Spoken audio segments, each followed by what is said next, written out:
Corona virus का कहर दुनिया पर इस तरह भारी पड़ेगा शायद ही किसी ने सोचा हो। दिन प्रतिदिन बढ़ रही मरीजों की संख्या समूची मानवता के लिए गंभीर चुनौती से कम भी नहीं आंकी जा सकती।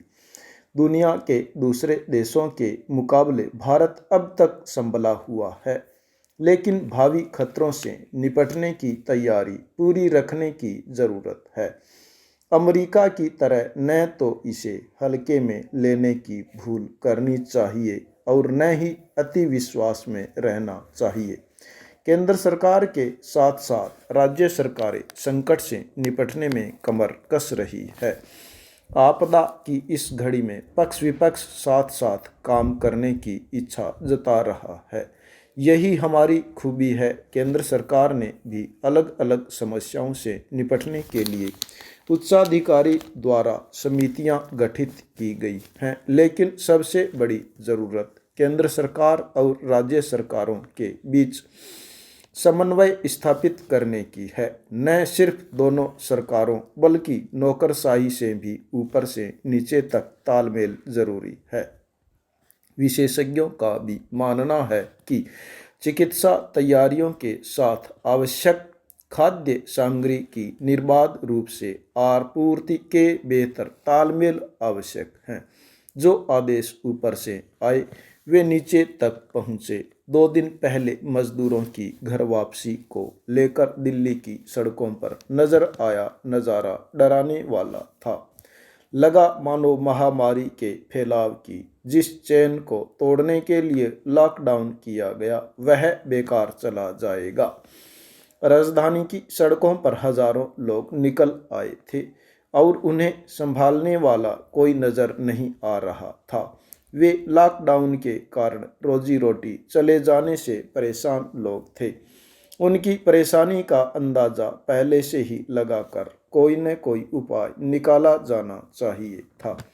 अमेरिका का उदाहरण सबके सामने है। 10 दिन में मरीजों की संख्या 1 लाख बढ़ गई है। वहाँ स्थिति नियंत्रण से बाहर जाती दिख रही है।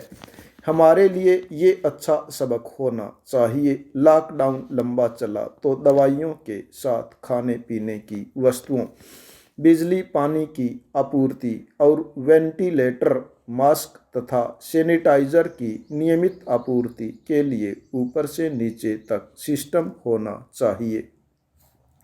कालाबाजारी रोकने की दिशा में भी अलग से रणनीति बनानी होगी। आपदा इतनी विकराल है कि छोटी मोटी खामियां रह सकती हैं। सरकार के साथ आमजन की भी जिम्मेदारी है कि वे बेहतर नागरिक होने का सबूत दे। सरकार जो कुछ कड़े कदम उठा रही है उनके लिए ही तो है। जनता खुद भी समझे और दूसरों को भी सचेत करे। कोविड-19 महामारी से दुनिया भर के देशों की जंग 2 अलग अलग खेमों में बंटी हुई नजर आ रही है। एक और देश ऐसे हैं जो पूरी तरह लॉकडाउन और कर्फ्यू जैसे कदम उठा रहे हैं, तो दूसरे खेमे में वे देश हैं जिन्होंने अब तक वायरल के फैलने को रोकने में सख्त कदम उठाने से परहेज किया है।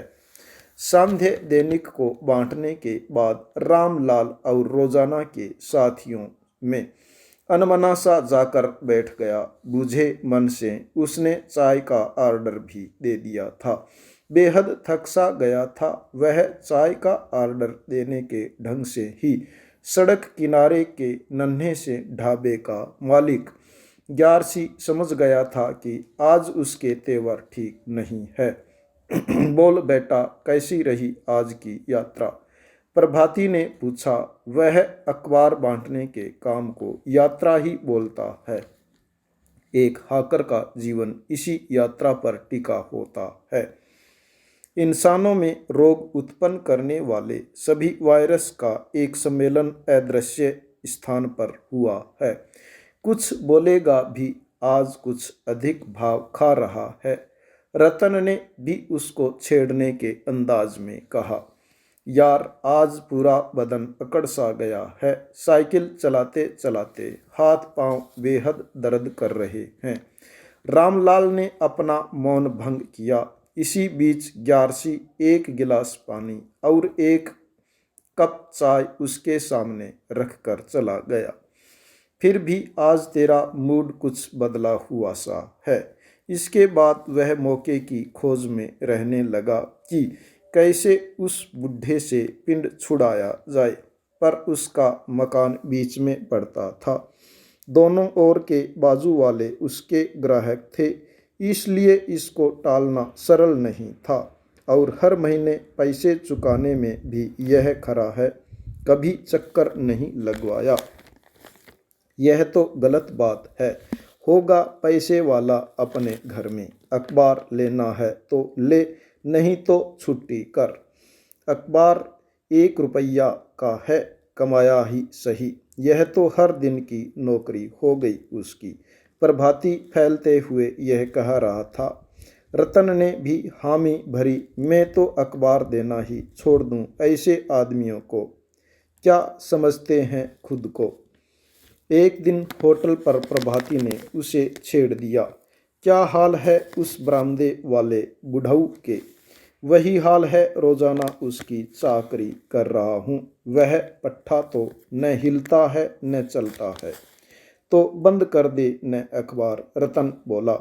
बस यही तो नहीं कर पा रहा हूँ, रामलाल खींचता हुआ सा बोल रहा था। तू बेवकूफ़ है, उसे कह दे मैं दूने पैसे लूँगा, अपने आप अकल ठिकाने आ जाएगी बुढ़ऊ की। रामलाल किसी के नतीजे पर भी पहुँच पाया था। वर्ष 2002-3 में सार्स फैलने के बाद सरकार की ओर से उठाए गए कदमों का देश को फायदा मिला। तब से आइसोलेशन अस्पताल और नेगेटिव प्रेशर रूम तैयार किए गए। कानून भी बनाए गए। 31 दिसंबर को जब चीन में फैल रहे कोरोना वायरस की दुनिया को भनक लगी, सिंगापुर ने इससे निपटने की तैयारी शुरू कर दी थी। जब WHO ने जनवरी के अंत में जन स्वास्थ्य के लिए इसे एक इमरजेंसी घोषित किया था, तब भी कई देश तो आराम से अपना नींद का समय व्यतीत कर रहे थे। मैड्रिड, स्पेन में 12,298 स्वास्थ्यकर्मी कोरोना संक्रमित पाए गए हैं। यह जानकारी स्पेन में हेल्थ इमरजेंसी की डिप्टी चीफ मारिया जोस सिएरा ने पत्रकार वार्ता में दी। स्पेन में अब तक कोरोना वायरस से संक्रमण के 85,195 मामले सामने आए हैं। उल्लेखनीय है कि स्पेन में सोमवार को बीते 24 घंटों के दौरान कोरोना से संक्रमित 812 मरीजों की मौत भी हो गई है। स्पेन के स्वास्थ्य मंत्रालय ने आंकड़ों के मुताबिक इस तरह कोरोना के संक्रमण के कारण मरने वालों की संख्या 7,340 पहुंच गई है। यद्यपि सोमवार को हुई मौतों की संख्या देखें तो गुरुवार के बाद यह पहली बार है जब मौतों की संख्या में कमी आई है। कोरोना संक्रमण के कारण अब तक इटली में सर्वाधिक मौतों के मामले सामने आए हैं।